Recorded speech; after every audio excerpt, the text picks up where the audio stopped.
right. So, Peter, thank you once again for being with us here today. We have a bunch of questions that I had to narrow down to make sure that I had a really good podcast for everybody today.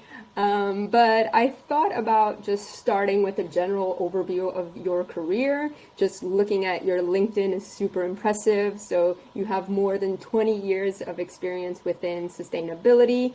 What do you see has changed, or what do you see that we can also still do better based on your experience? Okay, well, thanks, Lila. Yeah, I've actually had, don't want to admit it, but about 40 years experience.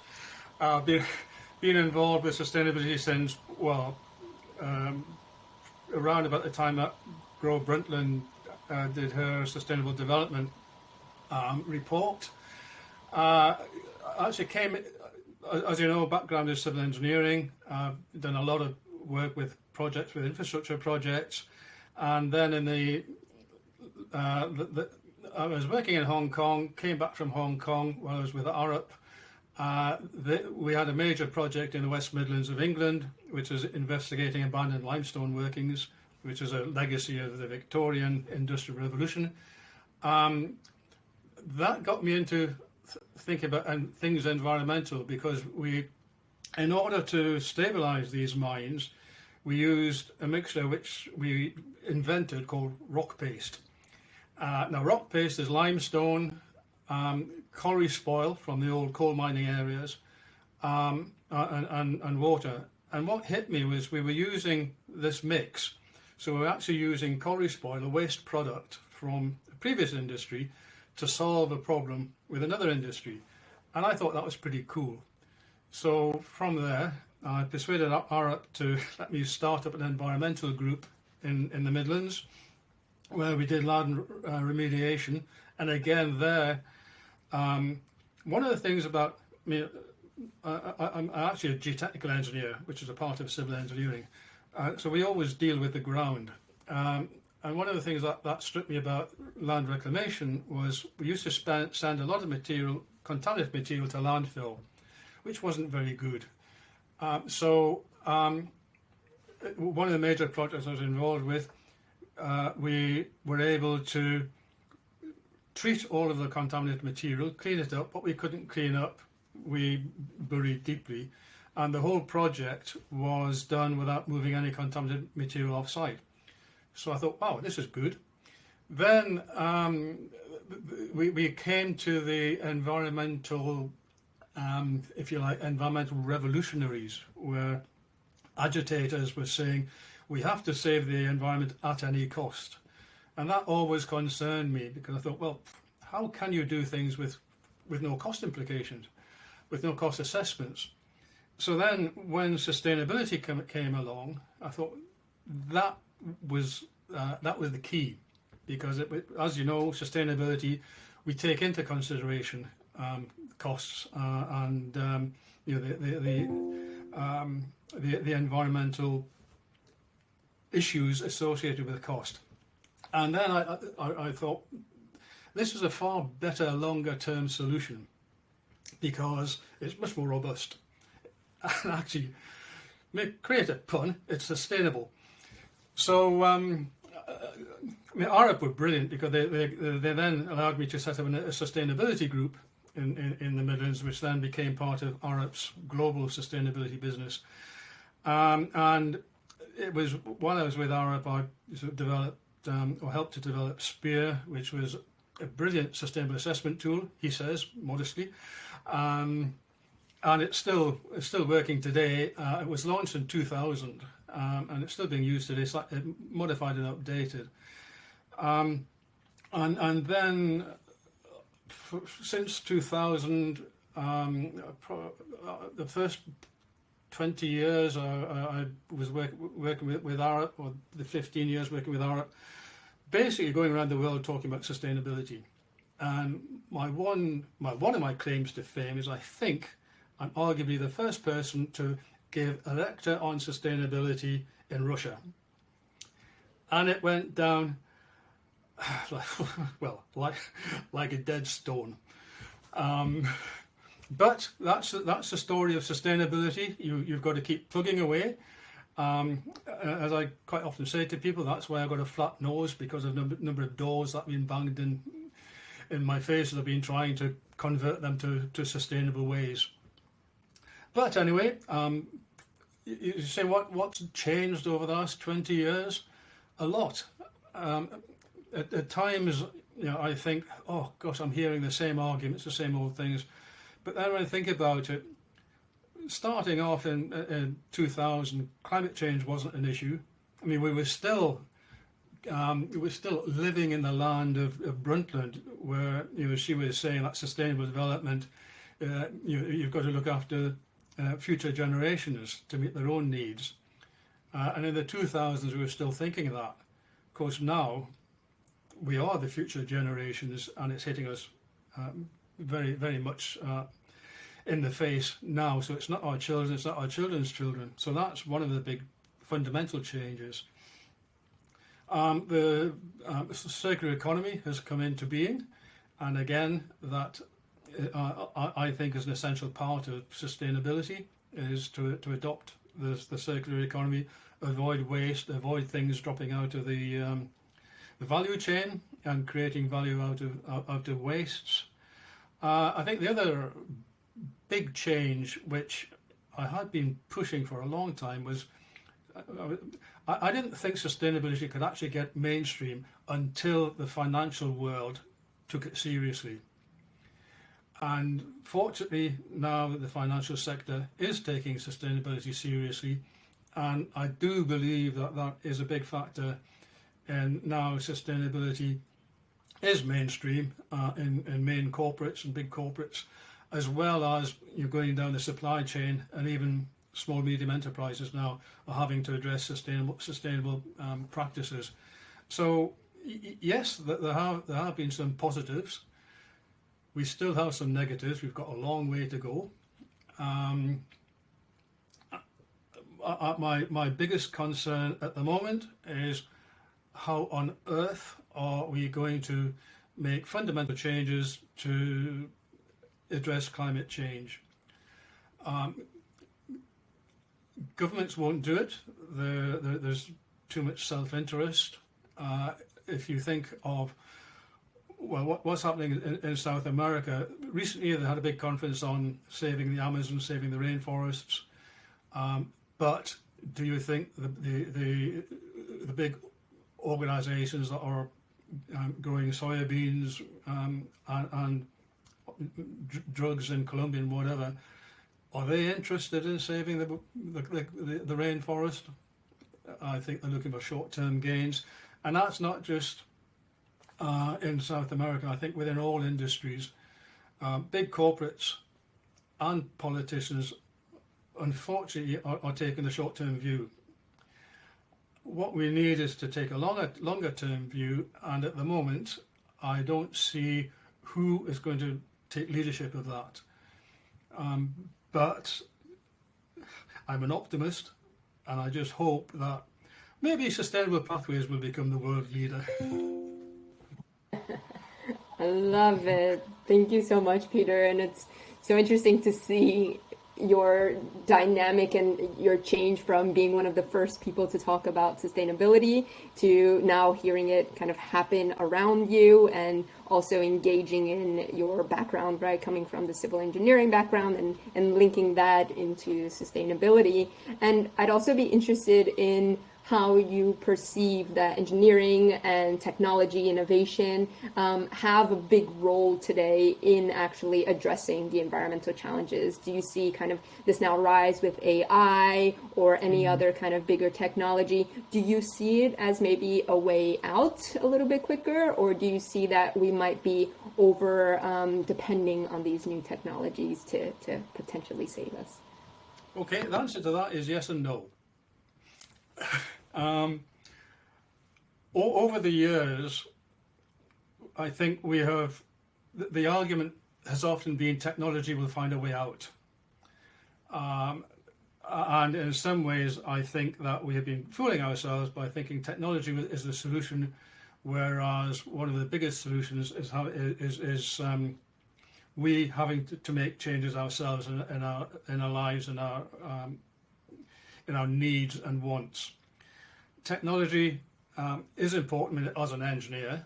Obviously, innovation, I think, is critical. Again, over the years, I've seen the introduction of BIM, business information, building information management systems, which has really helped the efficiency of designing buildings.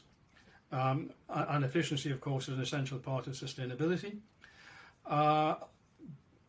Digitization has helped an awful lot in making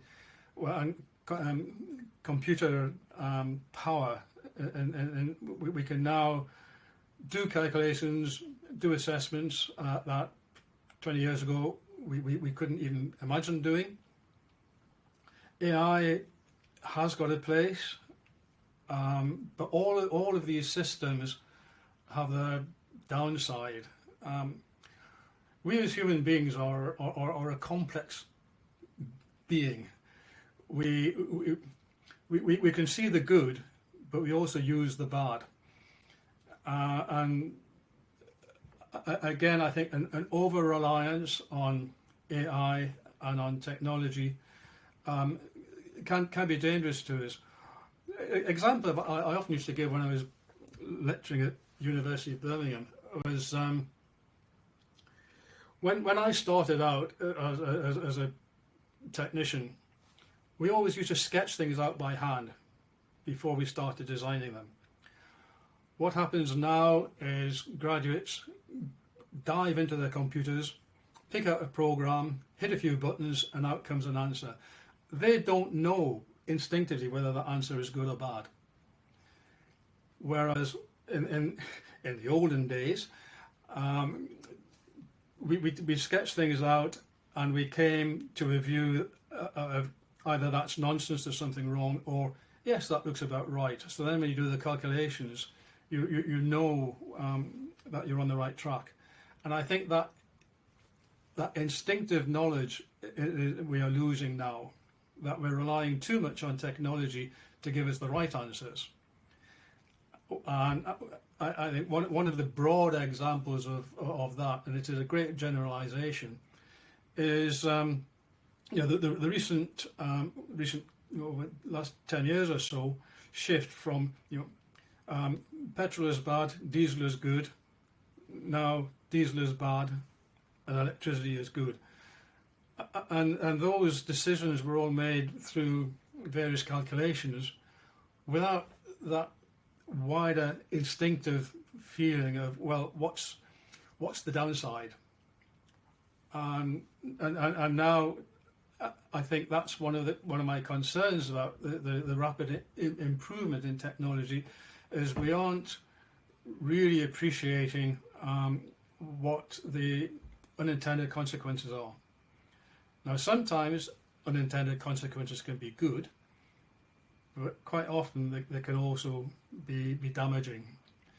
So I think if this all makes sense, my concern is that, yes, technology innovation is critical, but we have to be aware of how we use it and the wider implications of what we're doing.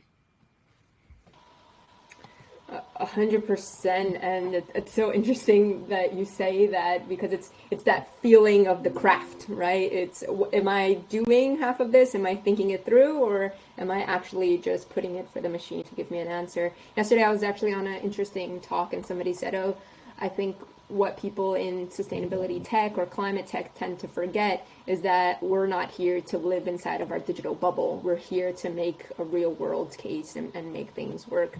And that links in exactly with what you said. And I'd be interesting to understand a little bit more about your experience as an examining inspector. You've dealt with national significant infrastructure projects, especially energy ones, so exactly what you were saying. What are the overarching sustainability considerations you take into account when examining these projects? And are there things that you've kind of learned along your way that you might be sharing with somebody that's just starting in that role? Yeah, well, First thing I say is, even at my grand age, I'm still learning. And I think that's one of the things that I really enjoy about sustainability is it's such a new area that even you know, self-confessed experts don't know everything, and certainly I don't. And while I was working with the planning inspectorate, I learned an awful lot about major infrastructure projects. One of the first things that we did, and I think it's something that applies to sustainability across the board, first we'll decide, is there a need? Is there a need for this wind farm, this power station, or anything? Because if there isn't a need, then that's the most sustainable solution, is not to do anything. And I think, again, very often we don't challenge ourselves enough by saying, do we really need this? So that was the starting point. Then, of course, with these big infrastructure projects, obviously there are issues with land acquisition, with the impact of transport, impact on landscapes, visual assessments, all the sorts of things that you would expect on a major project. But one of the areas that I got particularly involved with was biodiversity, and that opened up again a new area of consideration for me. Take an offshore wind farm which provides gigawatts of energy. So yes, that's great, that's successful, it's offshore, that nobody can see it, it's wonderful. But then you think, well, okay, how many kittiwakes are killed flying through what happens to the gannets? Harbour porpoise are a problem because the sound waves affect the radar. And you start looking at these issues, and some engineers and planners will say, well, yeah, but they're only birds and if you sea animals. But what I realise is that yes, but they're all part of a chain, and if we start interfering too much with the natural order, it will come back and bite us. I mean, it's quite interesting that sticking on the marine side, there is now a big reduction in the number of puffins that are around the coastlines. The reason there's a reduction of puffins is because seals have been protected. So the seal population is increasing, and their main feedstock is puffins.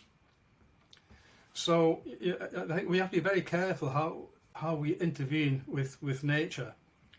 And again, it's back to what I was saying earlier. It's unintended consequences that no one likes to see a seal being clubbed to death, but at the same time there is a natural order, and we do tend to try to avoid seals having problems with viruses and whatever.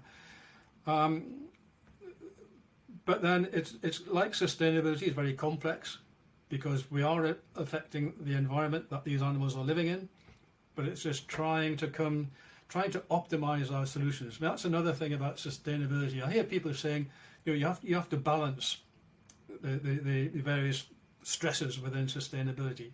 I don't think you can balance. I think you have to optimize, because there are so many conflicts and it's so complicated that in some ways there is no right answer, but we have to make the answer the best that we can to our ability. So that was one area that I learned a lot about, was biodiversity, both offshore and onshore. Also the socio-economic impacts of these big infrastructure projects. any major infrastructure project needs, still, despite technology and mechanization, still needs thousands of workers. Those workers have to be brought in from somewhere. They have to be housed somewhere, and that can have a big impact on the local community. And some of these projects last 8-10 years, and it can have it can have a positive effect on the community in that it brings economics benefits to the area. It can also bring job opportunities, but it also has disadvantages in that these incomes. There was a project I was dealing with in Wales, and Wales is a very small country, and the Welsh people are trying to protect the Welsh language and develop it across Wales. The idea of bringing 2,000 incomers and some with their families had an impact on the local communities, where they were saying, if we have to teach these children, will we be allowed to teach them in Welsh, or having all these incomers is going to dilute the ability for us to use our language. So there's various issues, as well as security, bringing construction workers in, putting them up in temporary accommodation, not allowing them to have their partners or families, again creates social stresses. So there's a whole range of wider issues. Just to finish off with, or I'll be here all day, is also made me aware of transboundary effects. Going back to a wind farm, if an offshore wind farm could actually affect the fishing rights of another country, because if shoals of fish change their direction to avoid the construction of the wind farms, then fishing grounds from, say, Denmark, France, Spain could be affected. So it's, and again, this is a strong sustainability message. We aren't working in an isolated circle. Everything we do has a wider impact across society and across nature. So we can't say we've solved the problems within our project, because then we might have created problems outside of the project into neighbouring areas. So again, I think that was an interesting development for me on other aspects of sustainability. You have to look at the wider impacts and ultimately the global impacts. Peter, I'm over here taking copious notes. I rarely do this when I'm having one of these podcasts, but there's so many things for me to research now. Wow, thank you. Thank you so much for sharing that. I'm considering challenging you or getting you on here once a month, because so many things I want to continue on, but I'll keep it at an overview high level for today, and I'm sure we'll bring you back for deep dives into some of those that you mentioned. But I do want to dive into the biodiversity one, which wasn't one I had originally planned on, but I've been reading a lot right in this area. A lot of people are now becoming aware about the climate crisis and actually calling it a climate emergency. But there's actually a cartoon that I think is interesting. That's a wave, right? We had the COVID wave, and then on top of it we had climate change, and then there's one even bigger, that's the biodiversity crisis. Do you see it in that way? And do you think that we have the mindset and also the tools that we need to be able to bring up the conversation of biodiversity with companies and governments? And what do you think people need to, even people that work in sustainability, what do we need to be talking about more in the biodiversity area? Again, from my own point of view, I think we should be talking about sustainability in its holistic sense. Mm-hmm. Now, I know why governments do it, but they do tend to have so to spotlight on issues like climate change, like net zero. I know, as I say, I know why they do it, to try to get public attention, but by going too much down that line, like reducing carbon, again, you can actually cause harm by making a decision based purely on reducing carbon.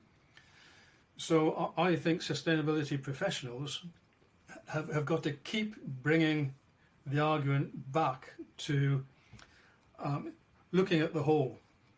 I mean, it's like an orange. You know, if you peel an orange and take out a segment, then you have a piece of orange, but it's nowhere near as tasty as the whole orange. And I think that's the sort of thing that we do now. Whether we call it sustainability or something else, or don't even mention the sustainability, I don't mind, as long as the principle is we take that step backward, we go to the overview and say, yes, climate change is important, yes, reducing carbon is important, but local economies are also important. You know, there my thinking is, you know, there's this argument of why are we importing foods halfway across the world? And yes, there is an argument for saying we shouldn't do that. But then what happens to those economies that depend upon exporting bananas? What's going to replace them? And you can see this in the drugs industry, you know, cocaine, cannabis. There's been one or two attempts to try to provide alternative products or alternative crops in those areas where cannabis is being grown, to try to say to you know, to the locals, you know, there is an alternative. You don't have to do that, because but then again it comes to economics. The market for cannabis is much higher than the market for other products. So there is again no easy answers. I'm actually losing my track now. I got too involved in. No, all good. Just the idea that we're talking about the whole and Yeah. the biodiversity, right? Because I think sometimes we get stuck in talking about carbon. It's that carbon lens, right? So how do we get people to be able to understand the biodiversity side, or as you're saying, the holistic view as well? Yeah. You again, with many things in sustainability, we have to be a little bit careful. I'm more than happy to talk about the food chain and how impacts on various levels of the food chain, from honeybees upwards. Very happy to talk about that. What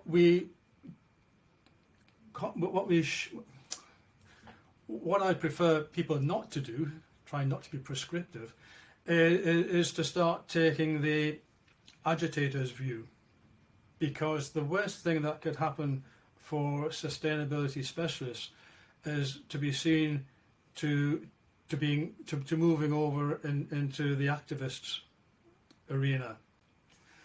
And again, there I'm thinking of you know, again in the UK we've got what was it? Against oil, which is a pretty aggressive activist group that you know, glue themselves to roads and whatever, and cause all sorts of problems to the rest of society. That to me is not what sustainability specialists are about.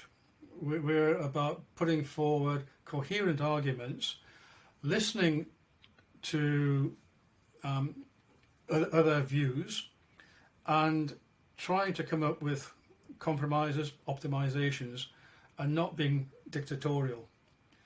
I suppose I used to say to Jamie that I'm a pragmatic sustainabilist. I think pragmatism has to play a part. Nothing we can do can be totally sustainable. Even if we draw a line on a piece of paper, we're having an impact. So it's all about trying to do the best we can, moving forward step by step. And if a sustainability professional can help an organisation move half a step onwards towards a sustainable solution, then I'm all for that. We don't have to push to get the ultimate sustainable solution. It's a long-term issue. As I said at the beginning, I don't think it's going to go away. I think sustainability is here to stay. It is mainstream. Therefore, we can look at the long term. It's not a sound bite. It's not net zero, which won't be here in 10 years' time. We'll have another sound bite. But it is a holistic approach to how we survive within our environment. Mm-hmm. Yeah. Sounds a bit grand. No, I'd also be interested in that point, right? Because I think we're coming across now, as we were saying, we have the people who are now just learning or starting to talk about climate change. And then we have this new generation that has seen the impacts of climate change over only the last 20 years or only their lifetimes, which is quite short. And they see, well, I don't see how I'll be able to afford housing for myself, or there's an energy crisis. I see the lands that I used to live with that no longer exist. I see oil and new drilling places destroying not only environments, natural environments, but also communities, like you were saying. What is your perspective on those people that maybe they have seen that the only way that they can be able to fight or be able to move things a little bit quicker is to be able to take radical action and be at the forefront and have that conversation, instead of maybe, as you were saying before, that maybe governments and larger corporations aren't taking steps as quickly as possible, and they see that actually activism is a way that has helped us move forward in many other social aspects in the past.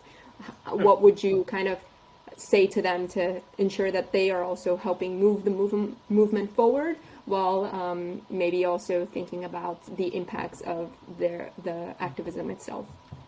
I think activists do have a role to play. The one thing that activists are very good at is getting publicity, is getting things on the public agenda. And we've seen organisations, well, Greenpeace, Friends of the Earth, who have been around for many, many years. Friends of the Earth in particular have moved on from being activists to actually engaging with government, business, and they're almost now part of the establishment, which I'm sure they wouldn't want to hear. But they and Greenpeace in some ways are moving in the same direction, and I think that's the role of the activists. Is they start the discussion, they get the issues onto the political agenda, the public agenda, but then the difficult part is for them to look at what they're doing and say, right, we've actually achieved 80% of what we want to do. Now we start engaging rather than activating against. And one of the changes again in society now with social media and everything is, yes, the activists can get a lot of support, but the disruption that they're causing is also getting a far bigger impact. And that's where I think they need to be careful of judging how long they can go on before they say, right, as I say, we've achieved 80% of what we want to do. That last 20%, we are not going to continue disrupting society. You know, when you hear about people not being able to get an ambulance to their home or wherever because it can't get through, you know, a line of activists, that's not good. It doesn't do the original the original argument any good. So it's a fine line. I don't know. I mean, I don't have the answer to say when you should switch from being an activist to engaging, but I do think that it's like growing up. You know, you can be a young naughty child, but then at some stage, you've got to take responsibility. Interesting to kind of hear your perspective on that, especially as you kind of have seen how that how activism has been shaping over the last 40 years as well. And you were just talking about social media and kind of culture as well. And one of the big things that you have worked in that we always talk about is the London Olympics of 2012. One of the questions that we've gotten from you, from our collective members, is how do you see that the sustainability leadership of the London 2012 set the tone for future games? And what do you see that the role of sport is to engage people in sustainability as well? Yeah, well, that was probably the highlight of my career, was leading sustainability on the 2012 games. It was an incredible project because in the bidding process, and I don't think anybody would particularly mind me saying, London didn't expect to win. Paris was the favourite.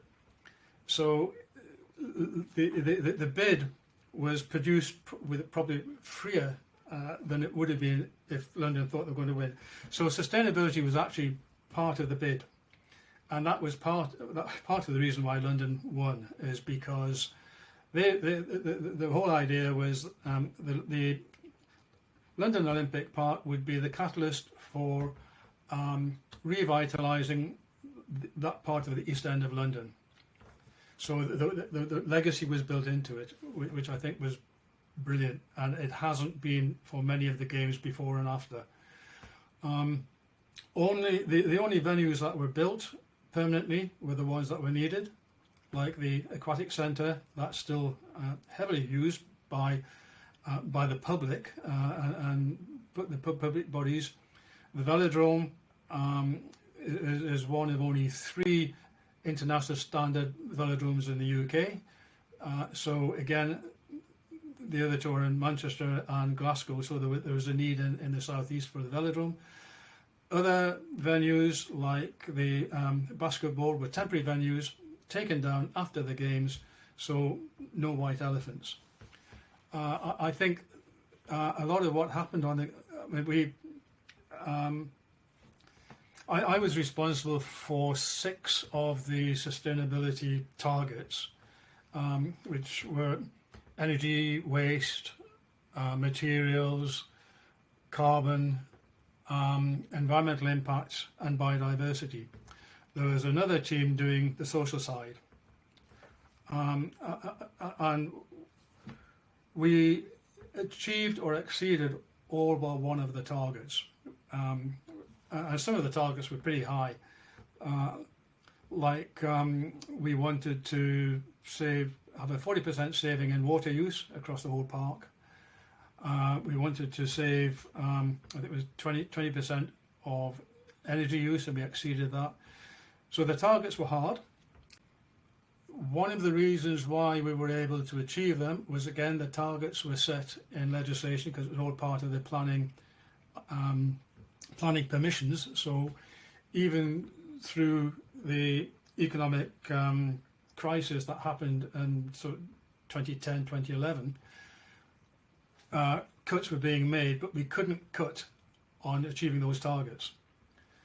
So which is another factor I think is really critical, is targets need to be protected.